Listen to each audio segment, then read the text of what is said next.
Good morning, Cambodia. It's 10:40 a.m. and I'm Jesse McCall, live from the studio of Tra Young News. We come to you live at a moment of supreme national peril. The situation on our Cambodian borders has deteriorated from a crisis into a full-scale, multi-front war of aggression. For months, we have spoken of tensions and skirmishes. We have spoken of diplomatic misunderstandings, but this morning we must speak plainly. The government of Thailand, led by a desperate prime minister and a belligerent military command, has launched a coordinated offensive designed not just to take territory, but in their own words, to cripple our nation. Over the last 72 hours, the timeline of aggression has accelerated at a terrifying speed. There's been the expansion of war, where fighting has now spread to a fourth province, Bosat province, opening a new front and stretching the conflict across the entire Northwest. There has been the declaration of enmity. Prime Minister Anutin of Thailand has officially declared Cambodia as an adversary, nullified the peace treaty, and shut the door on the United States and ASEAN. And there's the threat of destruction. The Thai Army Chief of Staff has publicly vowed to destroy Cambodia's military capability for generations. For us here in Cambodia, this is the reality. Cambodia is a smaller nation. We're a nation that knows the horror of war too well. We have stood with superhuman patience. We have held our fire. We have called for law. We have asked for peace. But Thailand has answered with F-16s, toxic gas, and artillery. So right now during this broadcast, we want to talk with you and we want to deconstruct this aggression. We want to expose the political rot inside of Bangkok. We want to shine a light on the suffering of Cambodian refugees. And most importantly, we want to issue a global call for Cambodia's survival.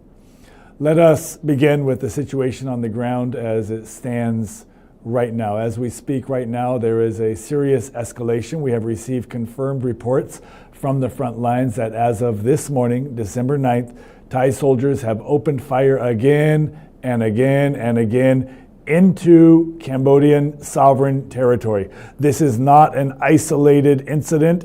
This is a coordinated wave. If you look at the map, you will see that the aggression is happening simultaneously. First of all, in Prevahia province, where toxic gas and artillery have targeted our temple areas.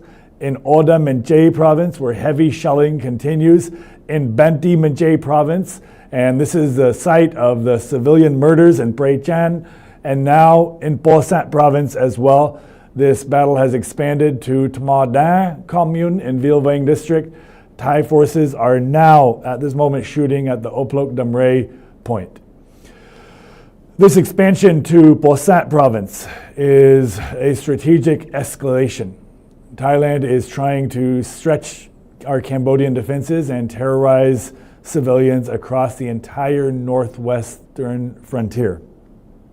This is the definition, ladies and gentlemen, of total war, total aggression from Thailand into Cambodia. The most chilling news comes from the Thai command itself. The Thai media have confirmed a statement by Thai Army Chief General Chayapruk Dungprapat. He stated clearly that the objective of the army is to cripple Cambodia's military capability for a long time to come. Ladies and gentlemen, this is a confession of intent. They are not defending a border. They're not clearing mines. They are launching a war of subjugation to avow to cripple a sovereign neighbor, a violation of the United Nations Charter. This is the language of destruction. While their army attacks, the Thai government has shut the door on peace. One of the reports from Gausad English News in Thailand states that one of the brave voices left in Thailand said this: On Monday afternoon, Prime Minister Anutin Charnvirakul of Thailand made a stunning announcement. He had declared that there is the closure of all negotiation channels with Cambodia. He stated that he no longer considers the involvement of U.S. President Donald Trump or Malaysian Prime Minister Anwar Ibrahim of importance. And he declared that the joint declaration of peace was null and void. And then there was the adversary declaration. Most dangerously, Anutin emphasized that this war is strictly a matter between Thailand and its adversary. He has officially labeled Cambodia as an enemy state. He has dismissed concerns about U.S. tariffs, the very lifeline of the Thai export economy, proving that he's willing to bankrupt his own people to pursue this war. Anutin has isolated Thailand from the world. By rejecting the United States and ASEAN, he has gone rogue. He has torn up a treaty that he just signed weeks ago, proving that his word is worthless. He prefers to be the king of a burning castle rather than a partner in a peaceful regime. And why? Why is this happening now? To understand the aggression that has been reignited over these last couple of days, we must look at the rot in Bangkok. Pravat Rojanpruk, a respected Thai journalist, has provided some critical analysis. He notes that everything that's happening from the Thai side is happening suspiciously fast. This is his words. He notes that just 7 days ago, Thai Prime Minister Anutin was being blasted by the Thai minister. He was failing to manage the devastating floods in Hat Yai province.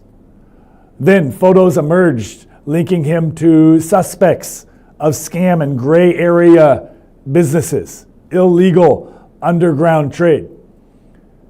Prime Minister Anutin's popularity was in free fall. And then suddenly there was a pivot. Suddenly the floods are forgotten, the scandals are buried. The media has turned into a cheering squad for war. Engagement numbers on Thai media and social media are sky high. You see, the reality is this. Thai Prime Minister Anutin is not fighting Cambodia. He's fighting for his political survival, and he created a war to distract from his incompetence. He's sacrificing the long-term economy of his country and the lives of ordinary citizens who are trampled by this conflict, all to save his own career.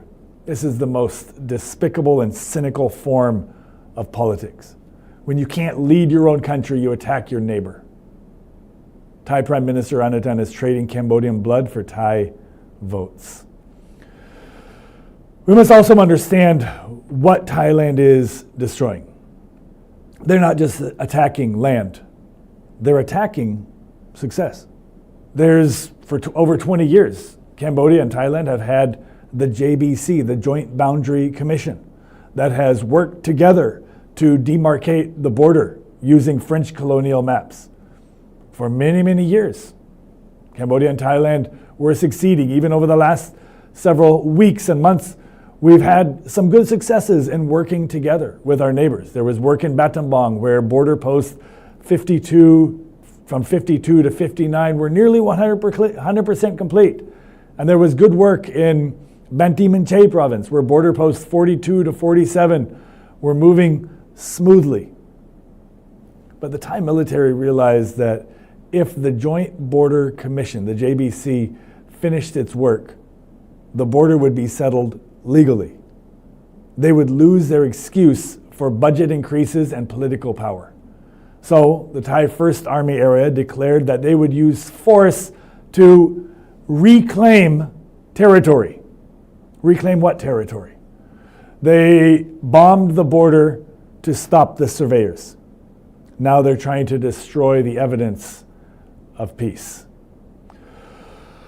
So let's turn to the heart of the matter, the people.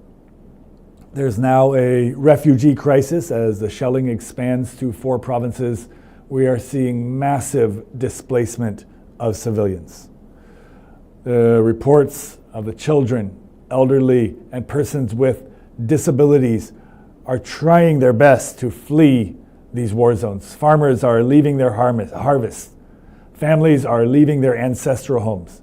People are running from the toxic gas and F-16s from Thailand that are flying over Cambodian sovereign territory.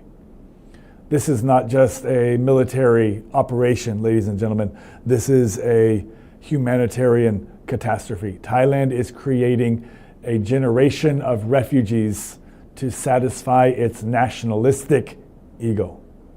And we must not forget the hostage crisis. We must remember the 18 Cambodian soldiers that have been held for over 100 days. And there are serious questions about their well-being. Are they being tortured? Are they alive? Why does Thailand refuse to let them go? They're using human beings as political bargaining chips. This is truly a crime against humanity. And let me remind you why this hurts so much. Let me remind you why Cambodia is pleading for peace while Thailand beats the drums of war. Let me remind you that Cambodia knows what war is, but Cambodia has chosen an identity of peace. Let me remind you that Cambodia is a nation that rose from the ashes of the killing fields. Cambodia is a nation of the win-win policy that was started in 1998 that chose reconciliation over revenge. Cambodia spent many years bleeding, 30 years bleeding, but now we spent the last 30 years rebuilding. Every road, every school, every bridge in this country is a testament to Cambodia's hard-won peace. Cambodia does not treat war as a game. Cambodia does not treat war as a tool for elected or election campaigns. To Cambodia, war is a destruction of the soul. Please understand, this is why Cambodia has been so patient. This is why Cambodia has held our fire. Not because we're weak, but because we value life more than our neighbors do. Thailand plays at war because they've forgotten its costs. Maybe they're not familiar with its costs. Cambodia avoids war because we very well remember the face of war. This is why now, as Cambodia is currently the victim of this evil aggression of the Thai military and chaotic Thai politics, at least we hope that maybe Cambodia can be the moral victor. So, in closing, we'd like to issue a plea. We call upon the international community.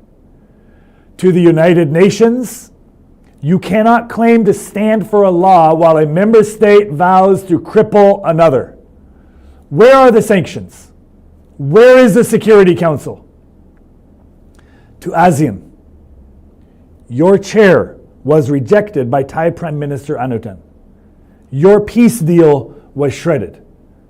If ASEAN cannot protect a member state from such naked aggression, we have to ask, what is the value of the organization? To the United States and President Trump, you witnessed the peace deal. Thailand has insulted your diplomacy. They're using F-16s, planes that you sold to them, to bomb a peace that you brokered. You must act. We demand the immediate condemnation of this Thai offensive. We demand sanctions on the Thai military regime. We plead for humanitarian aid for our displaced citizens. We demand the immediate release of our 18 soldiers. You see, Cambodia is a small nation. Our military is not as equipped as the aggressor, and we will do everything we can to hold them back for as long as we can. But let me remember you that our aggressor, Thailand, that we have something they do not have. Here in Cambodia, we have unity, we have truth, we have history on our side. Thailand's pride has led them to this fall. Their racism has blinded them. But Cambodia will not be crippled. We'll stand on our soil. We will do everything we can to protect our people. And we hope that the wait for the world to wake up and to do what is right will not take too long. So to Cambodia, stay vigilant, stay united. to the world, please, now, don't delay. Stand up for peace. Stand up for Cambodia. Raise your voice, use your influence wherever you are to condemn this aggression and to demand peace. Thank you for joining us, and we'll be back with you again shortly.